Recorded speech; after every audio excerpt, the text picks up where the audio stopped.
I would have thought of a creative way to get his issues out there, because if you were able to do that, Chris, that would have made him an interesting character.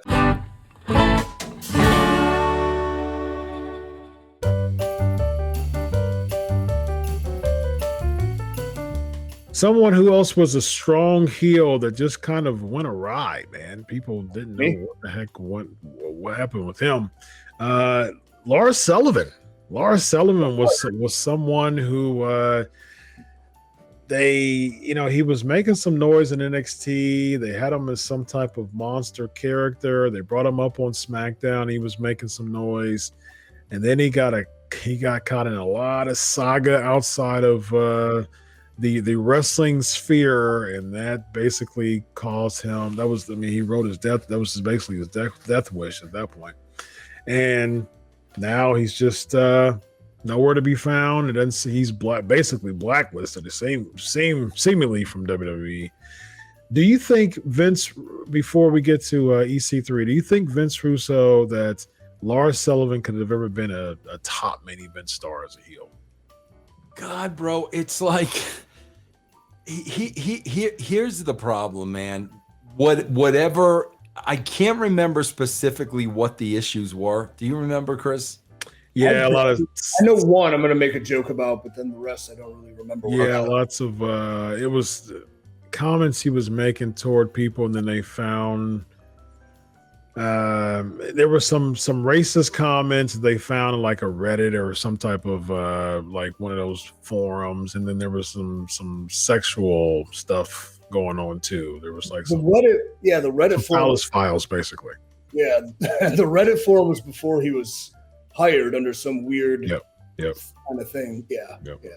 That's not good. Yeah, see, bro, that's the thing with me, bro. Like, I'm always gonna wanna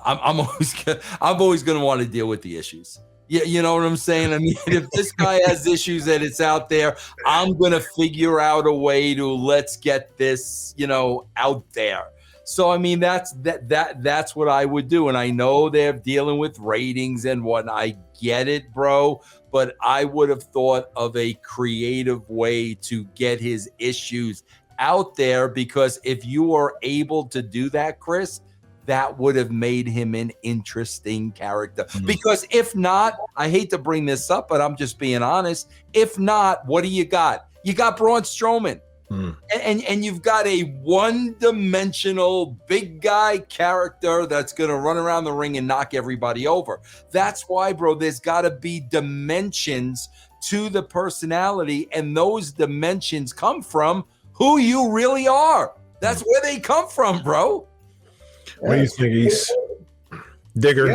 Yeah, the dimensions he speaks of are so true, and that's kind of what my purpose of Control Your Narrative was, for a platform for people to be themselves and come out of their shell and yada, yada, yada.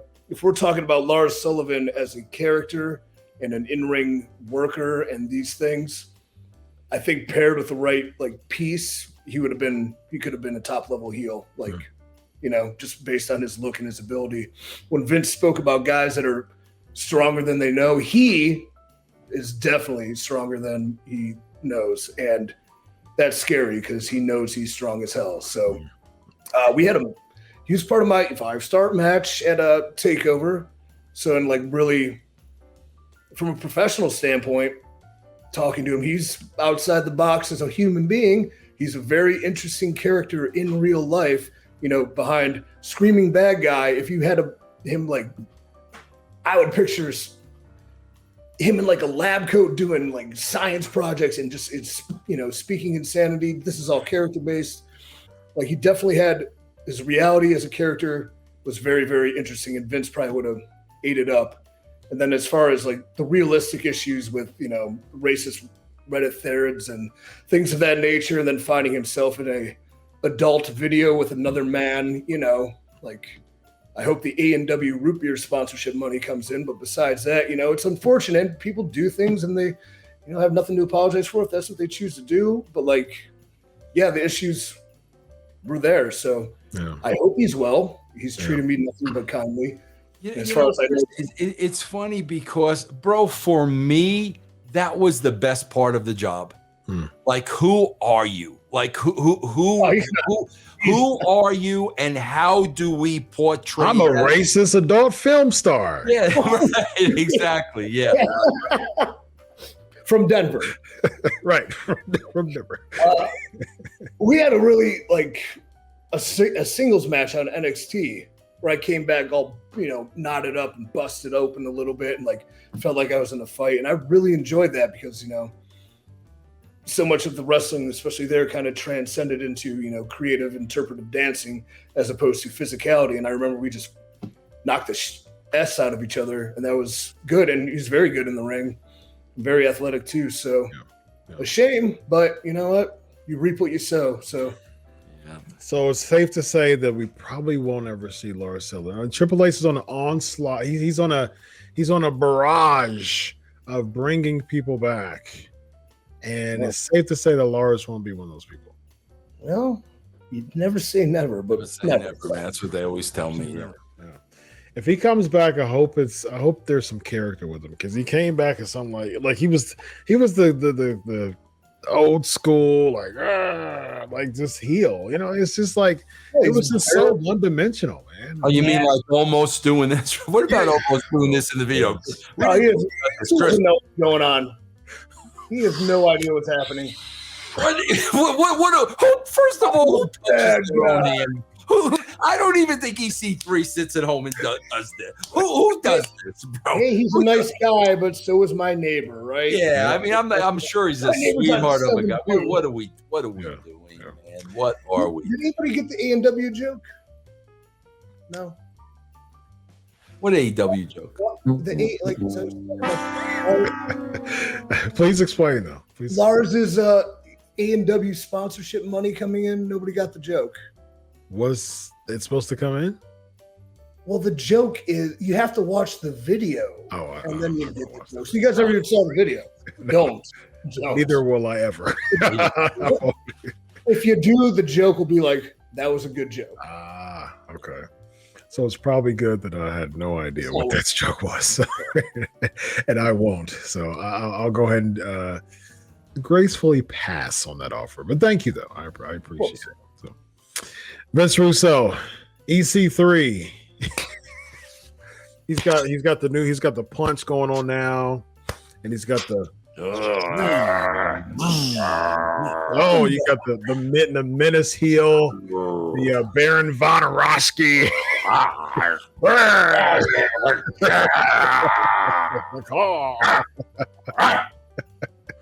Now, oh my God! It's a dog now. Oh, my dog's barking upstairs. So bad. Baron the dog going on here, man. We've got Baron Von Roski. Yeah, EC3. Bro, I swear you just made a GIF right there, man. Bro, we should do something. We should do something that's revolutionary. I swear to God.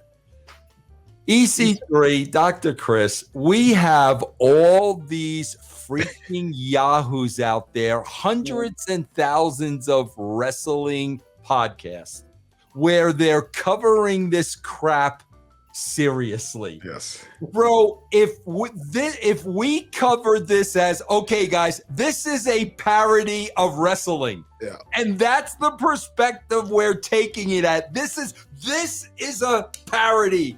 Bro,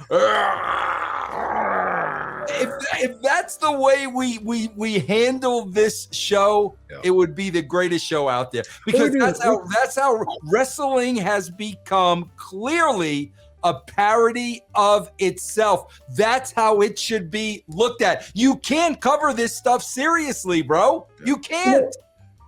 I think we do a great job of interchanging deep, thoughtful insights and great perspectives. I meant to do that the other way. Great perspectives, deep insight, and being part of it and doing it, very, very well. And at the same time, we got jokes. Most of them are good. Sometimes the AEW one falls flat.